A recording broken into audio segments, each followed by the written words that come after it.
यहाँ पे तो मैं कहूँ सीवर साफ करने की मशीन को नहीं आ, सिलाई मशीनें को नहीं आई कदे। सीवर सफाई की तो कड़त आओ थी भाई, आज तक हमने गुहार लगाई है, लेकिन ये मोहल्ले वाले खड़े हैं। मैं तो किसी बारिश का समय आता है तो गोबर बाहर ना डाल के वो सारा सीवर लाइन में डाल देते हैं। आप देखेंगे अभी भी मैंने ये पंजाबी बाग वाली लाइन साफ कराई तो कितना गोबर निकला हुआ है, आप जाके देख सकते हैं। उससे हमारा कुंजलाल गार्डन की दिक्कत आती है। ऐसे ही हम लोग 12 क्वार्टर रोड को अगर देखें तो आप देखेंगे कि मेन लाइन में अगर गोबर होगा, और अभी पीछे बारिश आई, बारिश में दूसरा लोग जो जीटियाँ लगी हुई है वो घरों का जितनी भी गली का मट्टी है और है वो सब जीटियों में डाल देते हैं, उससे सीवर लाइन ब्लॉक हो जाती है। ये कोई प्रियंका भी कभी मोहल्ला के अंदर आके के दुख सुख नहीं पूछता। ठीक है जी। ये नहीं पूछते तो ये लावार्स एरिया बना रखे है सरकार ने, क्योंकि यहाँ गरीब बस्ती रहती है। लेकिन ये बेरा को नहीं, गरीब बस्ती जिस दिन नगर पालिका का ताला लगा देगी, जिस दिन इनको ओचना आएगी, जहाँ हम वहाँ बॉर्डर में बैठ सकते हैं तो हम नगर पालिका को बंद नहीं कर सकते। और नगर पालिका को बंद करना आता है, या तो संविधान करो या हर चीज को देखना जरूरी है। दिल्ली में है, दिल्ली मेरे पास कंप्लेंट आ रही थी जी हमारा सीवर बंद हो रहा है, सीवर बंद हो रहा है। मैंने जाके देखा तो एक घर वाला पूरा गोबर पूरा वो समरसीबल का पानी लगा के सारे भैंसों गोबर ले जा रहा था। खाली करवाया मैंने, वो ठीक करवाया। ऐसी पीछे 11 नंबर गली है, वहाँ भी ऐसा ही हालत थे। अभी 7 नंबर गली है, पिछले 2-3 दिन से लगातार लोग साफ करने के लिए जा रहे हैं, लेकिन वही गोबर वाली समस्या जो है। और दूसरी जो जीटियों में मट्टियाँ डाल जय हिंद जय भारत। मैं चिराग शर्मा इस समय हिसार के वार्ड नंबर 8 गली नंबर 7 और भगत सिंह नगर में मौजूद हूँ, जहाँ पर एक सीवरेज के कारण, जी हाँ पहले नोट कर ले, एक सीवरेज के कारण पूरे का पूरा घर धंस चुका है। ठीक सामने इस समय तस्वीरें देख पा रही हैं और एरिया वासियों को अब कहीं ना कहीं दहशत का माहौल है मन में, क्योंकि और काफ़ी बिल्डिंगें हैं, घर है, उन्हें ये खतरा सता रहा है कि कभी उनका घर इस चीज़ का शिकार ना हो जाए। और ये एरिया पड़ता है, अगर मैं बात करूँ भोप सिंह रोहिला जी का, काफ़ी लंबा समय हो चुका है, समस्याओं का गढ़ बन चुका है। कहीं ना कहीं कुछ लोग मौजूद है, पहले उनसे वार्तालाप करता हूँ, फिर आपको घर दिखाऊंगा। भाई साहब नमस्कार। नमस्कार जी। पहले तो मैं आरक्षण एक्सप्रेस का यहाँ पर पहुँचने पर बहुत बहुत धन्यवाद करता हूँ। आपका नाम बताइए पहले। मेरा नाम अनिल कुंडू है जी। अनिल जी एक बताइए, कितना समय हो चुका है समस्याओं को? सर ये समस्या तो नूरा तो मानो तो 15 साल से ही है। ठीक है। जब सीवर डाली गई थी उसके बाद है ना प्रॉपर तरीके से मशीन से कोई सफाई नहीं करवाई गई, ना इनकी कभी सफाई हुई मशीनों से। हमने कई बार एप्लीकेशन भी दी है, गुहार भी लगाई है इस चीज की, और आज भी हमने यही गुहार लगाई है मशीनों से इसकी सफाई की जाए। एक बात बताओ, ये एरिया किसका पड़ता है? यहाँ के पार्षद कौन है, फेवरेट पार्षद? ये वार्ड नंबर 8 और इनके पार्षद भूप सिंह रोहिला जी है, जो कि सरकार मौजूदा सरकार उन्हीं के पार्षद है। तो ऐसा कह भी नहीं सकते भाई पार्षद दूसरी पार्टी के तो विकास नहीं हो रहा, पार्षद भी इसी पार्टी के हैं। जी बताएं, पार्षद जी कहते हैं कि मैं ऐसी समस्याएं जहां कहीं भी होती है मशीनें बेचता हूं, मशीनों से सफाई होती है, उस दावे पर किस प्रकार से देख रहे हैं आप? भाई यहाँ पे तो मैं कहूँ सीवर साफ करने की मशीन को नहीं आ, सिलाई मशीनें को नहीं आई कदे। सीवर सफाई की तो कड़त आओ थी भाई, आज तक हमने गुहार लगाई है, लेकिन ये मोहल्ले वाले खड़े हैं। मैं तो किसी पार्टी का या कोई बंदा भी नहीं हूँ भाई, मैं विपक्ष का हूँ तो मैं उनके बारे में गलत बोल रहा हूँ या सरकार। ये तो ये लोग बता देंगे यहाँ पे कभी मशीन आई या ना आई, और ये समस्या कितने समय से है। मेरे कहने पे ना जाओ आप, सिर्फ लोगों के कहने पे जाओ जो यहाँ के बसिंदे हैं। कहीं ना कहीं प्रत्यक्ष को परिणाम की आवश्यकता नहीं होती। फिलहाल ठीक सामने पहले हालात दिखा रहा हूँ घर के एक बार साइड। इस समय ठीक सामने देख पा रहे तस्वीरें, एक बार पूरी तरह से घर धंस चुका है, क्योंकि सीवरेज लाइन ब्लॉक थी, जिसके कारण पानी अंदर की तरफ ओवरफ्लो होता दिखता है। उसके बाद देख सकते घर के हालात रहा, थोड़ा आगे आके पूरे दिखा दें। घर के मालिक कौन है एक बार, और ठीक अंदर दिखा दे और हलवे अच्छी तरह एक बार। अब आसपास की जितनी भी बिल्डिंग है, जितने भी घर हैं, उनको भी डर सता रहा है कि ओवरफ्लो कहीं हमारे घर में सीवरेज का पानी ना करे, उसके बाद ऐसे हालात हमें ना देखने पड़े। भाई साहब मौजूद है जिनका मकान है, एक बार इनसे वार्तालाप कर लेते हैं। जनाब नमस्कार। नमस्कार जी। जनाब नाम बताइए अपना। मेरा नाम विनोद है। विनोद भाई साहब, पूरी समस्या क्या थी? क्या कोई वैसे कोई टेक्निकल दिक्कत थी या फिर सीवरेज के कारण सारा काम हुआ है? दिक्कत नहीं थी, जो सीवरेज ये जो समर सीवर लगा हुआ है ना, इसके अंदर पानी खराब आने लग गया। ठीक है। तो हमने चेक किया भाई इसमें क्या दिक्कत है। फिर ये यहाँ से पाड़ा तो पहले तो यहाँ थोड़ी सी पानी दिखाई दिया, आगे फिर वहाँ थोड़ा और देखते हैं, आगे यहाँ देखा तो पूरा का पूरा पानी था इसके अंदर। तो एक बात, ये समस्या किसकी? सीवरेज के चक्कर में हो सारे काम? जिम्मेवार कौन है? जिम्मेवार तो प्रशासन ही है जी, और कौन जिम्मेवार है? फिलहाल आसपास के लोग मौजूद है, इनसे वार्तालाप करता हूँ। जी नमस्कार। हाँ जी, ये सरकार है ना, यह एमसी है, ये कोई प्रियंका भी कभी मोहल्ला के अंदर आके के दुख सुख नहीं पूछता। ठीक है जी। ये नहीं पूछते कि ये लावार्स एरिया बना रखे है इस सरकार ने, क्योंकि यहाँ गरीब बस्ती रहती है। लेकिन ये बेरा को नहीं, गरीब बस्ती जिस दिन नगर पालिका का ताला लगा देगी, जिस दिन इनको ओछना आएगी, जहाँ हम वहाँ बॉर्डर में बैठ सकते हैं तो हम नगर पालिका को बंद नहीं कर सकते। और नगर पालिका को बंद करना आता है, या तो संविधान करो या हर चीज को देखना जरूरी है। फिलहाल कुछ महिला मंडल मौजूद है, इनसे जानना ताई जी नमस्कार। सारा पूछो। ताई जी, समस्या है वैसे एरिया में? हमारे एरिया में सारी समस्या है, बता के ये क्या हाल हो रहा है, हमारा भी नहीं आया था, अटके फोड़ के बना के न कराया ठीक। हाँ जी, तो एक बात पूरा बताओ, कोई यहाँ को के नहीं जो आमा, एमसी है, गरीब यहाँ तो जिसे यहाँ तुम्हारे घर में पड़े, यहाँ कोई को नहीं आकर संभाला उरे। एक बात बताओ, जो यहाँ के एमसी हैं, जिन आप लोगों ने इकट्ठे होकर जिनको वोट डाली है, क्या वो आते हैं दौरे पर? कोई को नहीं आया उरे तो। हमारे कोई नहीं आया याद अलग हमारे वो न्यू नहीं देखा भी ये क्योंकि दुखी से सुखी से हमारा मन और दावत भी नहीं जा सकता वो। राहुल भाई, पहले हालात दिखा दे समय इस घर के पूरी तरह से धस चुका है घर, और जिम्मेवार सीवरेज लाइन को ठहराया जा रहा है। एरिया वासी मौजूद है, वार्तालाप सबसे कर लेते हैं कि क्या ऐसी नौबत आन पड़ी है सही में। और ये सीवरेज की अगर बात करूँ, सीवरेज लाइन दुरुस्त नहीं है। लोगों का कहना है कि सरासर आरोप लोगों की तरफ लगाए जा रहे हैं कि मशीनें नहीं लगाई जा रही। लोगों का ये कहना है कि मशीनें नहीं लगाई जाती, साफ सफाई के लिए सिर्फ टेम्परेरी कार्य कर चला जाता है। हाँ जी बताइए। सड़क बनी थी उस टाइम का पानी मार भरना का हमने खुद उसे एमसी तक दिखाया, हमारी सड़क नीचे है, हमारी सुनाई नहीं करी। एक बात बताइए, हाँ। एक बात बताइए, जो यहाँ के एमसी हैं वो दावा करते हैं कि मैं मशीनें लगवाता हूँ, सीवरेज साफ करवाता हूँ। मशीन छोड़ बेटा, कोई ट्रैक्टर के साइकिल वाला भी नहीं आया, कोई नहीं आया। हम तो रो के न बैठ गए, हम तो हार के, और जाके देख रहे पानी भी भरा पड़ा है। वहाँ जाके देखो, आज दिखाएंगे। तो फिलहाल इस एरिया में आया हूँ जहाँ पर हालात देख सकते हैं, लोगों में काफी रोष और जोश के साथ इस समय सभी के सभी लोग भर चुके हैं। ठीक इस समय तस्वीरें देख पा रहे हैं बिल्कुल ठीक सामने। राहुल भाई, थोड़ा जूम कर दिखा दे एक बार, थोड़ा जूम कर दिखा दे ठीक सामने से एक बार।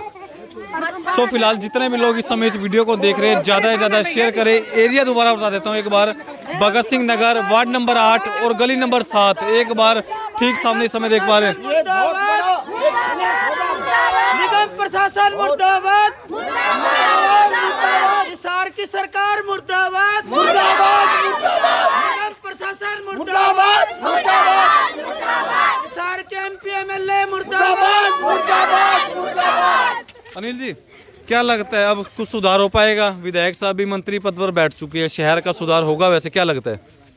भाई शहर का सुधार तो नहीं होगा, क्योंकि कोई भी मंत्री पद यदि किसी को मिलता है, हर चेहरे पे खुशी देखते हैं, भाई हमारे हिसार का मंत्री बने। लेकिन शायद शहर में ऐसा लगता है शायद हमारा एमएलए ही नहीं है, क्योंकि जनता के बीच में नहीं है। आज ये समस्या 20 दिन से है, किसी का घर पड़ने वाला है और कोई घर बनाता है ना, तो उसी को पता चलता है घर कैसे बनता है, क्योंकि मंत्री इनको तो पता नहीं चलता, क्योंकि इनको पता होता है 5 साल बाद इनकी संपत्ति देखो कहाँ से कहाँ पहुँच जाती है। लेकिन हो सकता है एक गरीब आदमी रोजगार करता है, उसका 5 साल में रोजगार भी ना बचे, तो ये पीड़ा क्या समझेंगे। मैं तो कहता हूँ ये प्रधानमंत्री जी कहते हैं स्वस्थ भारत, और ये कहते हैं ऐसे एरिया में जाके प्रवास किया जाए, भाई यहाँ के एमएलए एमपी वो इन एरिया में प्रवास करे। और मैं तो इनको निमंत्रण देता हूँ कि इस घर में आके प्रवास करे, कि देखें एक दिन इसमें देखें क्या क्या पीड़ा होती है। और ये घर यदि गिर गया और यदि इसके नीचे कोई दब गया, मैं तो सरेआम कहता हूँ इसका निगम और हमारा जो हिसार का प्रशासन जिम्मेवार होगा। भी पहले से चेतावनी देते हैं, आज कह रहे हैं यदि कोई इतना बड़ा कोई हादसा होता है ना, तो इतना बड़ा आंदोलन और इसका पूरा का पूरा जिम्मेवार प्रशासन होगा। और हम आज हमारे आंखों में दिल में एक रोष है, एक ठेस है, एक हमारी आत्मा रोती है कि हमने लाइन में ला के वोट दिए थे और उन नुमाइंदों को चुना था, चमकीली आंखों से चुना था कि एक चमक लेके आएगा, एक कमल खिलाया है, और एक कीचड़ में कमल खिलाया तो एक कमल है ना विकास करेगा। लेकिन आज देखो कैसा विकास है। पार्षद जी के बारे में क्या कहना चाहोगे? पार्षद जी के बारे में 2 शब्दों में क्या कहना चाहते हो? पार्षद जी के बारे में ऐसा ही कहता हूँ, जिस उम्मीद से और जिस अच्छेपन से लोगों ने उनको चुना था, उसी अच्छेपन से यदि उनके नॉलेज में भी है, कल भी वीडियो भेजी है, इंसानियत के नाते तो पहली बात तो जिस जगह मैं खड़ा हूँ इस जगह पार्षद जी को होना था, पार्षद जी को बोलना था। और पार्षद जी का दायित्व बनता है जब तक इसका समाधान नहीं होता यहाँ से जाए ना, क्योंकि सरकार में मेयर भी उनका है, एमपी भी उनका है और मुख्यमंत्री भी उनका है। तो पार्षद जी को तो मैं इतना ही कहता हूँ कि यदि उनके अंदर आत्मा बसती है, यदि उनके अंदर इंसानियत है, क्योंकि एक नेतागिरी एक बहुत बड़ी चीज़ नहीं होती। नेता तो इस देश में है ना बहुत बड़े आए हैं और चले भी गए हैं, लेकिन एक इंसानियत सबसे बड़ी बात होती है। एक देखो पीड़ा इंसान की आके, ये घर यदि किसी और का होता तो भी हमारे इतनी ही पीड़ा होती, इनका घर है तो हमारी पीड़ा होती है, क्योंकि हर इंसान हर मोहल्ले का जो घर है वो हमारा घर है। तो इसीलिए हमें आज टीस है कि हमने किस उम्मीद के साथ कोई सरकार को चुना था और आज अब किस दौर पे किस मोड़ पे आके खड़े हो गए। चलो भाई एक बार दोबारा घर की लोकेशन दिखा दे अच्छी तरह बाहर से, ताकि एमसी साहब है जो यहाँ के चुनिंदा पार्षद, फेवरेट पार्षद, वो एक बार जब भी दौरा करें उन्हें आसानी से घर की लोकेशन पता चल जाए।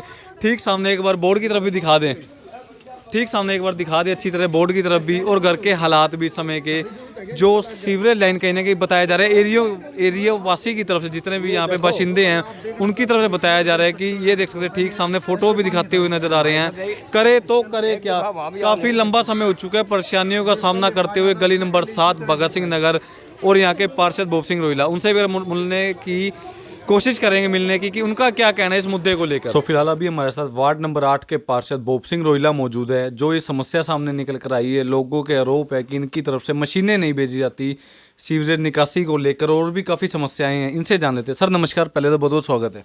सर आपका, चिराग शर्मा जी आपका बहुत बहुत धन्यवाद, और RSN न्यूज़ का भी मैं बहुत धन्यवाद करता हूँ, जो समय समय पर और सच्ची बातें लोगों के बीच में लेकर आते हैं, और ये बहुत हमारे देश के लिए और हमारे शहर के लिए बहुत अच्छी बात है। मैं धन्यवादी हूँ भाई चिराग शर्मा जी का और कैमरामैन का। सर एक बताइए, ये भी देखने में आता है कि आप समय समय पर जाते भी, दौरा भी करते हैं आपके नगर में, जो आपका अंडर आता है मान लीजिए वार्ड, आप जाते भी, निरीक्षण करते हैं, समस्याएं दूर करते हैं, उसके बावजूद भी समस्याएं कुछ रह जाती है। लोगों के आरोप आप पर ही क्यों लगते हैं, कारण क्या है? सबसे पहले शर्मा जी, हमारे वार्ड में सबसे बड़ी दिक्कत तो क्या है कि मेरा वार्ड पूरे शहर के एरिया से डाउन है, नीचा एरिया। सबसे बड़ी समस्या ये है। इस समस्या से हमारे वार्ड के अंदर सीवर की समस्याएं ज़्यादा रहती है, मेन कारण। सेकंड सबसे बड़ा कारण है हमारे यहाँ पशुओं का रखना। लोग बारिश का समय आता है तो गोबर बाहर ना डाल के वो सारा सीवर लाइन में डाल देते हैं। आप देखेंगे, अभी भी मैंने ये पंजाबी बाग वाली लाइन साफ कराई तो कितना गोबर निकला हुआ है, आप जाके देख सकते हैं। उससे हमारा कुंजलाल गार्डन की दिक्कत आती है। ऐसे ही हम लोग 12 क्वार्टर रोड को अगर देखें तो आप देखेंगे कि मेन लाइन में अगर गोबर होगा, और अभी पीछे बारिश आई, बारिश में दूसरा लोग जो जीटियाँ लगी हुई है वो घरों का जितनी भी गली का मट्टी है और है वो सब जीटियों में डाल देते हैं, उससे सीवर लाइन ब्लॉक हो जाती है।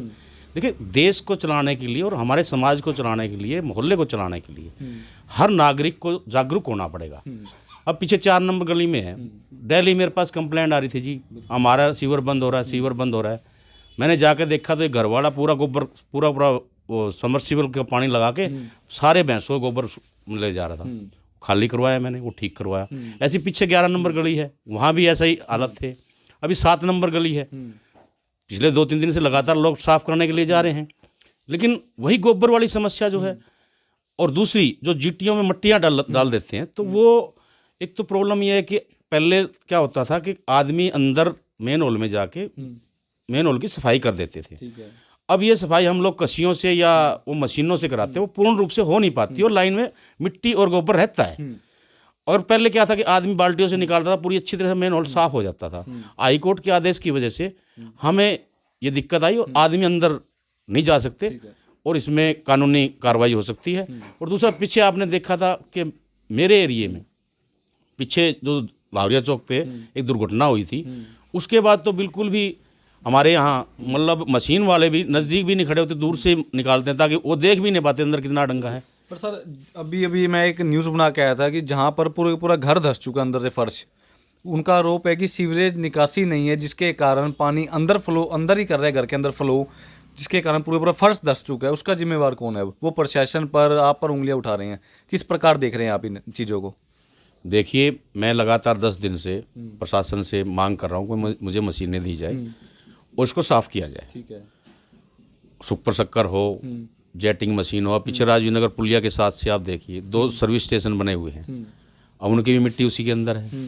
भाई आप लोग हमें साथ ही नहीं देंगे तो हम लोग कहाँ तक क्या कर पाएंगे? फिर भी मैं मशीन मांग रहा हूँ, फिर भी मेरी कोशिश रहती है कि चलो गरीब लोग हैं, हम लोग इसी समाज के एक हिस्सा हैं, हम भी उसी समाज के हिस्सा हैं, कि कहीं ना कहीं हमें सुविधाएं मिलती रहे। पर आपको मशीन मिली? वैसे अभी मुझे पिछले 10 दिन से मैं मशीनें मांग रहा हूँ, अभी तक मुझे नहीं मिली। आज मुझे एसडीओ जयवीर सिंह जी का आश्वासन आया कि रात को आपके पास सुपर शक्कर मशीन और मशीनें भेजेंगे, लेकिन अभी तक मिली नहीं है मुझे। तो आप ये बताइए कि मैं इस हालत में क्या कर सकता हूँ। दूसरा, मेरा डीप एरिया होने की वजह से, नीचा एरिया पूरा वार्ड होने की वजह से, उसमें क्या रहता है कि ऋषिनगर में जो आपको पता है कि जो दीवार बैठ गई, जो मेन होल की दीवार बैठ गई, उससे पानी पूरा जा नहीं रहा, कुछ कम जा रहा है। अब कम जाने की वजह से सबसे ज़्यादा दिक्कत मेरे वार्ड को आ रही है, क्योंकि मेरा वार्ड, देखिए मेरे वार्ड के लगते हुए 15 वार्ड है, 4 वार्ड है, 5 वार्ड है, 6 वार्ड है, 7 वार्ड है, 9 वार्ड है। इनके बीच का एरिया सारा जितना डीप है, जितना नीचा एरिया है, वो मेरा वार्ड है। और सभी का जो भी, मतलब आप मानिए कि सभी की मट्टी की समस्या और समस्या सभी मेरे वार्ड के अंदर सीवरेज में आ जाती है। और ऐसी कोई बात नहीं, मैं लगा हुआ हूँ, और ईश्वर ने चाहा तो लोगों को अच्छी सुविधा भी देंगे।